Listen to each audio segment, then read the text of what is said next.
Welcome to the channel senior science. इस video के अंदर हम डिस्कस करेंगे ट्रांसपोर्ट ऑफ ऑक्सिन हार्मोन कि ऑक्सिन हार्मोन है वो किस किस फॉर्म के अंदर ट्रांसपोर्ट होगा। सो ऑक्सिन हार्मोन को ट्रांसपोर्ट करने के दो पाथवेज, टू पाथवेज। दोनों कौन कौन से पाथवेज हैं? एक तरफ जो ऑक्सिन हार्मोन है स्लो एंड शॉर्ट डिस्टेंस पे ट्रांसफर होगा, स्लो एंड शॉर्ट डिस्टेंस चलेगा। तो मोस्टली ऑक्सिन जो हार्मोन है वो स्लो एंड शॉर्ट डिस्टेंस का यूज करके ही ट्रांसफर होगा। इस वे को हम बोलेंगे polar mean polar transport pathway.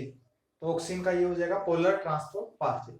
दूसरा हो जाएगा fast and long distance. Fast and long distance transfer होगा, वो हो जाएगा नॉन पोलर वे। नॉन पोलर वे। तो दो पाथवे हैं मोस्टली ऑक्सिन को ट्रांसफर करने के। ऑक्सिन ट्रांसफर होगा, ट्रांसपोर्ट होगा, दो पाथवेज होगा, एक तो पोलर पाथवे और दूसरा नॉन पोलर पाथवे। अगर ऑक्सिन स्लो जा रहा है सेल टू सेल तो वो पोलर पाथवे है, शॉर्ट डिस्टेंस तक जा रहा है, और फास्टली जा रहा है तो वो नॉन पोलर पाथवे है। फास्टली बेसिकली किसके थ्रू जा सकता है? फ्लोएम या जाइलम के थ्रू जा सकता है। मोस्टली फ्लोएम के थ्रू ही ट्रांसफर होगा अगर फास्टली ट्रांसफर होगा तो नॉन पोलर पाथवे के अंदर आ जाएगा। तो हम इस वीडियो के अंदर सिर्फ बात करेंगे पोलर ट्रांसपोर्ट की। ऑक्सिन का जो पोलर ट्रांसपोर्ट है, मोस्टली जो ऑक्सिन है वो सिर्फ और सिर्फ पोलर ट्रांसपोर्ट से ही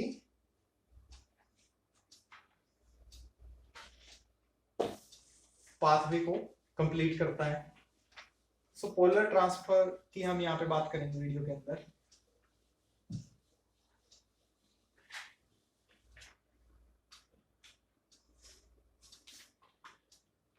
जो ऑक्सिन का पोलर ट्रांसपोर्ट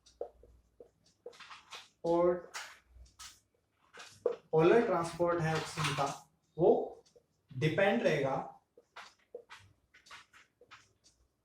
एनर्जी पे। मोस्टली एनर्जी डिपेंडेंट होता है बट ग्रेविटी इनडिपेंडेंट। ऑक्सिन के ऊपर ग्रेविटी का कोई भी इफेक्ट नहीं होगा। So it is dependent on energy, ATP के ऊपर डिपेंड रहेगा। तो जो पोलरली ट्रांसपोर्ट है,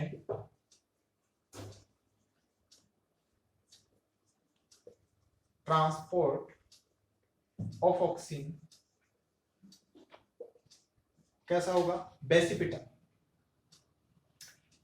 कैसा होगा? बेसिपिटल।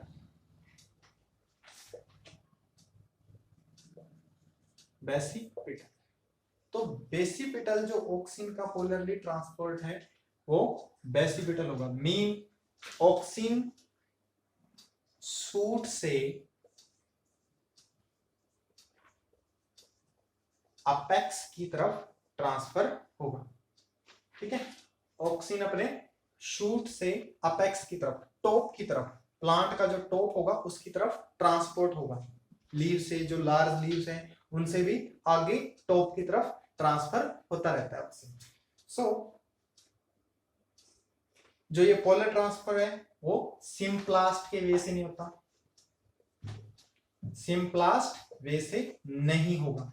पोलर ट्रांसफर सिम्प्लास्ट वे से नहीं होगा क्योंकि सिम्प्लास्ट वे के थ्रू अगर पोलर ट्रांसफर नहीं हो रहा तो जो इसके सेल के अंदर ऑक्सिन है, क्लियरली बना लेते हैं, सेल के अंदर ऑक्सिन है वो बाहर की तरफ मूव करेगा।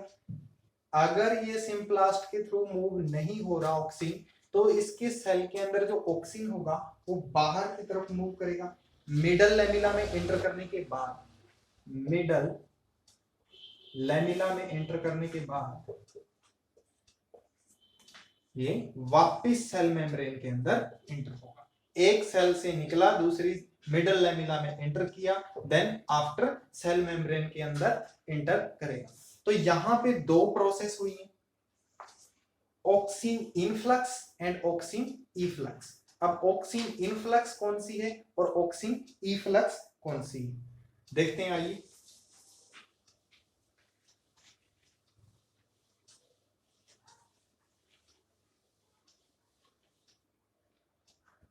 तो यहां पे दो transport form I, auxin influx and efflux.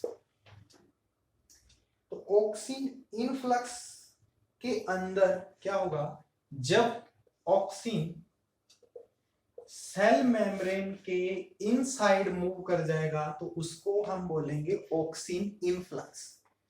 ठीक है, जब ऑक्सिन सेल मेम्ब्रेन के इनसाइड मूव कर जाएगा तो हम उसको बोलेंगे auxin influx. When auxin come out through the cell membrane, जब ऑक्सिन सेल मेम्ब्रेन से आउटसाइड बाहर की तरफ मूव करेगा तो हम उसको बोल देंगे ऑक्सिन इफ्लक्स, उसको हम बोलेंगे ऑक्सिन इफ्लक्स। तो दो पाथवेज हो गए पोलर ट्रांसपोर्ट के, कौन कौन से, auxin influx and auxin efflux. तो पोलर ट्रांसफर होगा, ये दो पाथवेज के थ्रू होगा। पोलर ऑक्सिन इनफ्लक्स बोल सकते हैं, पोलर ऑक्सिन इफ्लक्स भी बोल सकते हैं इनको हम।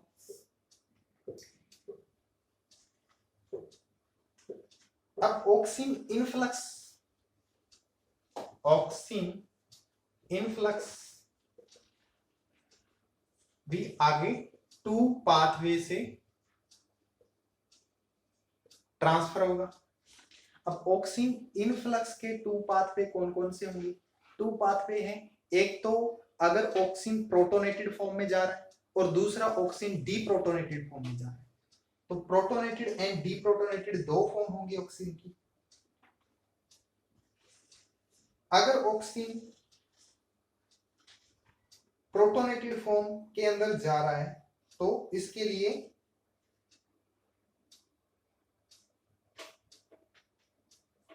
IAAH, ऑक्सिन की इस फॉर्म को बोलते हैं हम प्रोटोनेटेड फॉर्म। मीन इसके अंदर protein present, sorry proton present है, ठीक है, H आयन प्रेजेंट है इसके अंदर, तो इसको हम प्रोटोनेटेड फॉर्म बोल देते हैं, ऑक्सिन की प्रोटोनेटेड फॉर्म। ये फॉर्म ऑक्सिन की जो है ऑक्सिन इनफ्लक्स पाथवे के थ्रू आती है, और दूसरा आता है डीप्रोटोनेटेड फॉर्म।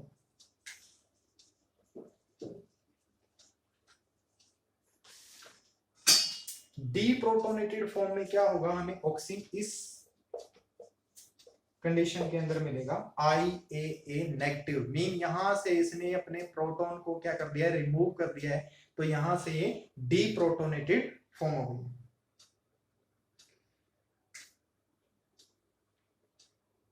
तो जो प्रोटोनेटेड फॉर्म है वो सिंपल ट्रांसपोर्ट होगा, इसके अंदर सिंपल ट्रांसपोर्ट होगा, एंड डीप्रोटोनेटेड फॉर्म है, इसके अंदर जो ट्रांसफर होगा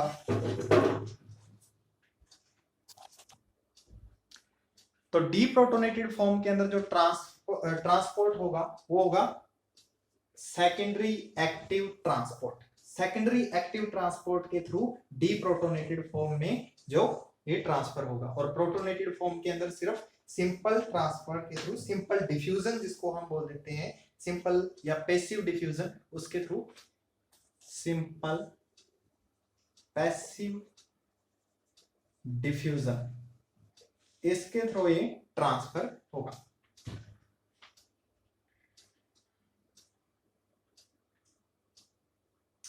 अब ये ट्रांसफर कैसे होंगे, क्योंकि जो हमारी सेल की प्लाज्मा मेम्ब्रेन होती है मोस्टली वो कैसी होती है, लिपोफिलिक लिपिड से बनी हुई होती है। जो ऑक्सिन लिपोफिलिक हो जाएगा वो तो ट्रांसफर हो जाएगा इजीली, बट जो लिपोफिलिक नहीं है तो वो इजीली ट्रांसफर नहीं होगा।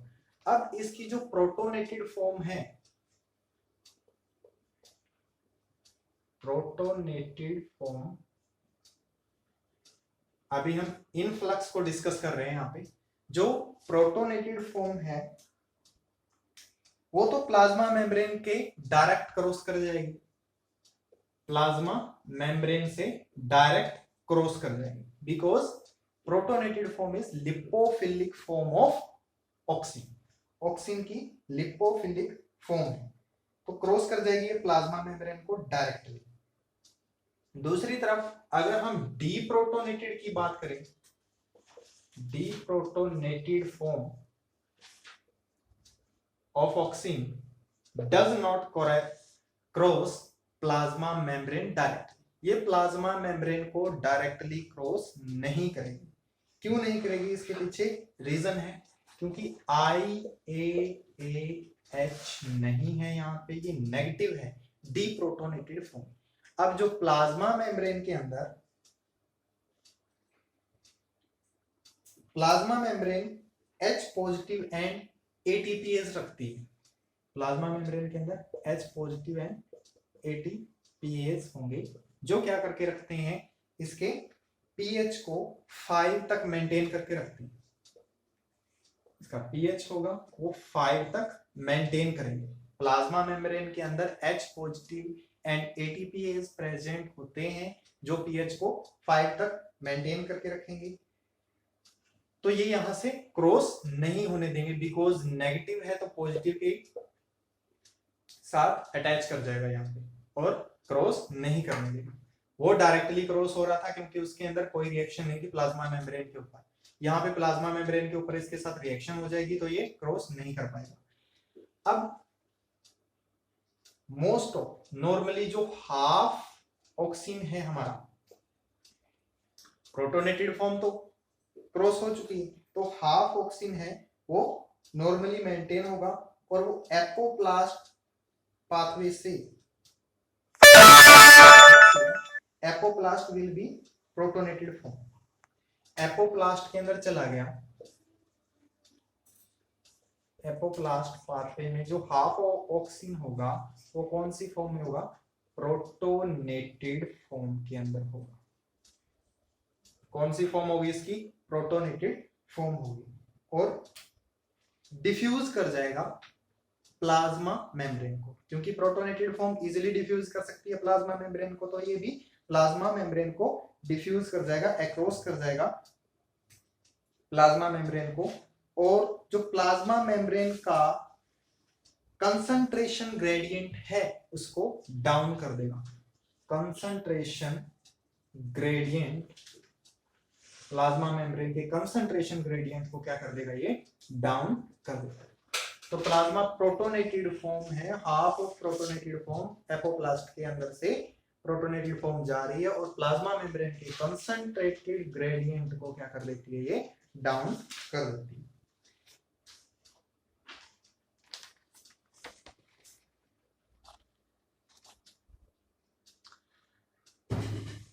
अब प्रोटोनेटेड फॉर्म प्लाज्मा मेम्ब्रेन के थ्रू एंटर कर रही है। अगर जो ऑक्सीन है IAA जब एंटर करता है, एक बार अगर ये साइटोसोल के अंदर एंटर कर गया, इन साइटोसोल सेल के साइटोसोल के अंदर एंटर कर गया, जहां पे pH होगा लगभग 7.2 के लगभग pH मिलता है साइटोसोल का, तो साइटोसोल के अंदर एंटर कर गया तो यहाँ पे क्या होगा, ये डिसोशिएट होना स्टार्ट हो जाएगा। IAAH है चाहे IAA है, ठीक है, प्रोटोनेटेड फॉर्म है, ये डिसोशिएट होना स्टार्ट हो जाएगी और डिसोशिएट होने के बाद यहां से ये डीप्रोटोनेटेड फॉर्म बन जाएगी,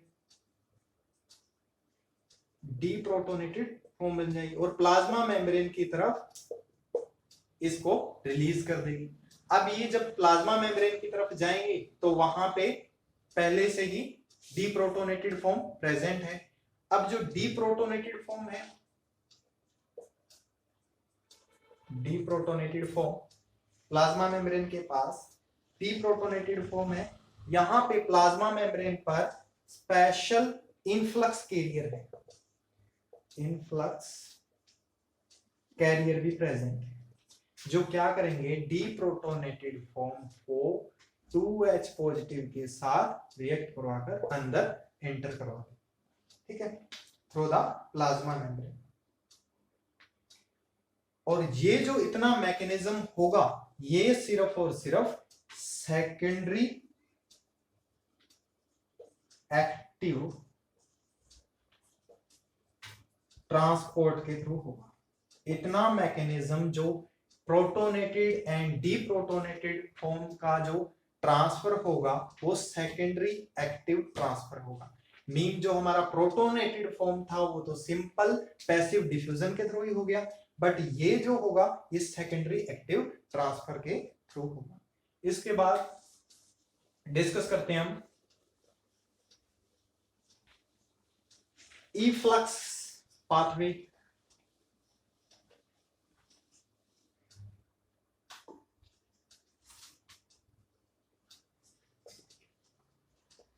इफ्लक्स पाथवे में क्या है कि जो सेल मेम्ब्रेन है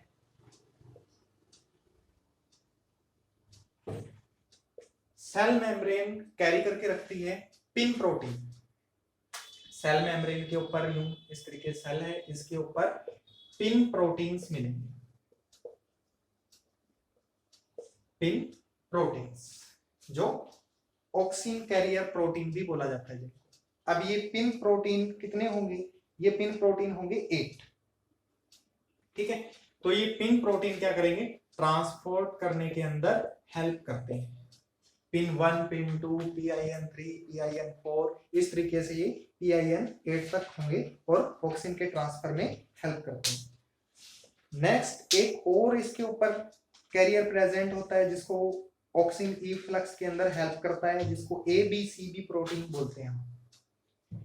एक और होता है प्रोटीन जिसको ABCB प्रोटीन बोला जाता है, ये भी ऑक्सीन के कैरियर के अंदर हेल्प करेगा। अब ABCB प्रोटीन होंगे तो ऑक्सीन कैरियर इजिली होगा। तो ABCB प्रोटीन आर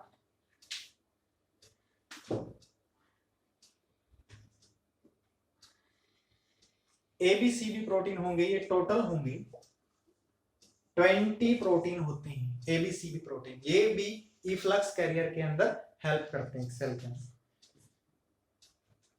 तो ये इफ्लक्स और इनफ्लक्स पाथवे इतना ही था ऑक्सीन का।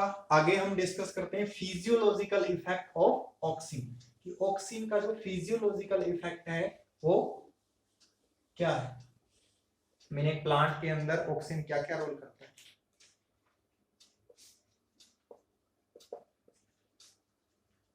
Physiological effect of oxygen. Physiological effect के अंदर ऑक्सीन क्या आ जाएगा। फर्स्ट, ऑक्सीन है सेल इलोंगेशन के अंदर हेल्प करेगा। मीन ऑक्सीन सेल के साइज को इंक्रीज करवाता है टूवर्ड सनलाइट। सनलाइट की तरफ सेल को पेनेट्रेट करेगा, मतलब सेल को बढ़ने में हेल्प करेगा, तो सेल इलोंगेशन में हेल्प करता है। सेल को एक्सपेंशन में भी हेल्प ऑक्सीन ही करता है। तो ऑक्सीन का क्या रोल है कि सेल को ऊपर की तरफ डायरेक्टली या इनडायरेक्टली ऊपर की तरफ बढ़ाएगा सेल को, ठीक है। सेल इलोंगेशन के अंदर हेल्प करेगा। सेकेंड,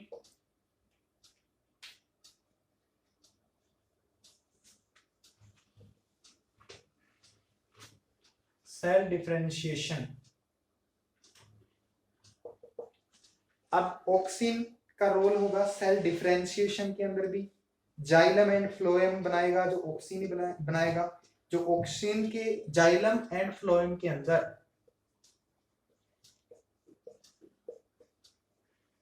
ऑक्सीन की जो कंसंट्रेशन है वो डिपेंड करती है सेल इलोंगेशन के अंदर, सेल डिफरेंशिएशन के अंदर। तो high oxygen concentration induce the differentiation of xylem and low oxygen concentration होगी तो फ्लोएम के डिफरेंशिएशन को इंड्यूस कर देगी।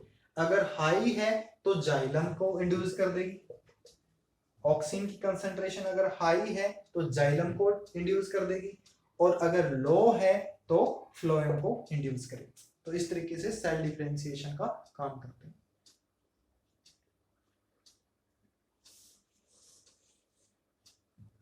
Third, help in routing. Routing के अंदर हेल्प करते हैं। जब टिश्यू कल्चर होता है, टिश्यू कल्चर के अंदर सेल, मास ऑफ सेल बनता है जिसको हम कैलस बोलते हैं। तो कैलस को अगर हम high oxygen concentration and low cytokinin वाले कंसंट्रेशन सॉल्यूशन के अंदर डालें या मीडिया के अंदर डालें, तो कैलस के अंदर रूटिंग स्टार्ट हो जाएगी। तो ये रेशियो रखना पड़ता है 1:2 या 2:1, इसके अकॉर्डिंग कैलस के अंदर रूटिंग स्टार्ट हो जाएगी। तो जो ऑक्सीन है वो रूटिंग में भी हेल्प करता है। नेक्स्ट है एपिकल डोमिनेंस।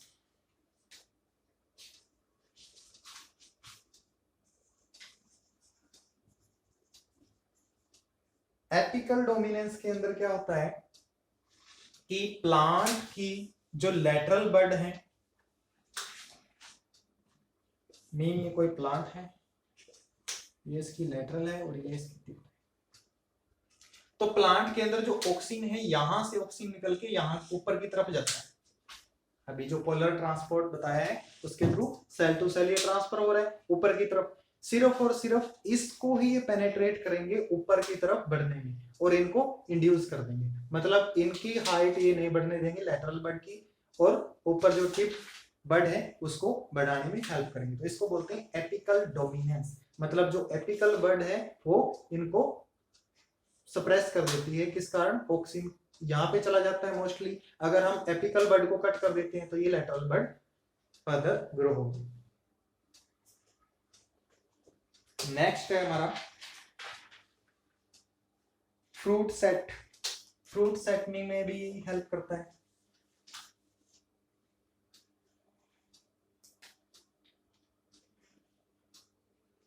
एपिकल डोमिनेंस के अंदर एक जीन है जो हेल्प करता है जिसको हम बोलते हैं ब्रांच्ड जीन।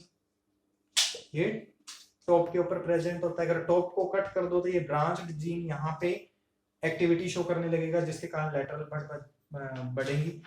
BRC1 ये जीन है, ठीक है। इसके बाद है फ्रूट सेट। फ्रूट सेटिंग के अंदर क्या होता है कि जो फ्रूट राइपनिंग के अंदर मोस्टली ये हेल्प करेगा, और फ्रूट ग्रोइंग हो रहे हैं rapidly,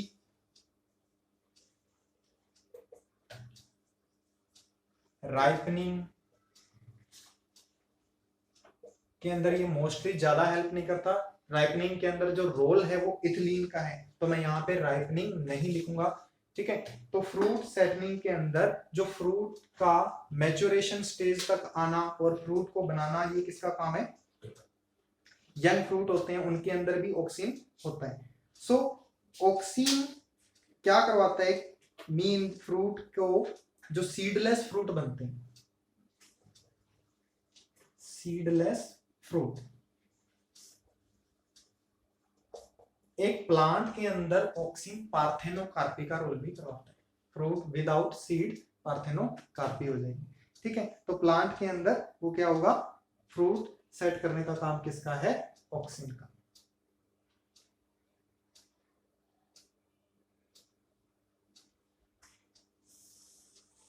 trophic response. Trophic response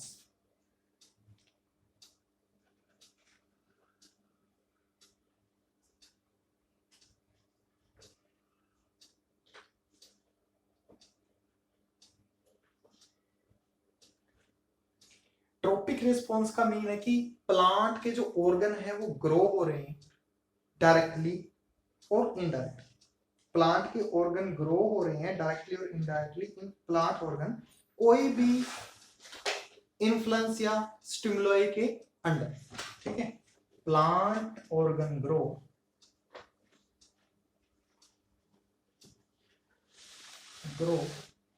अनडायरेक्शनल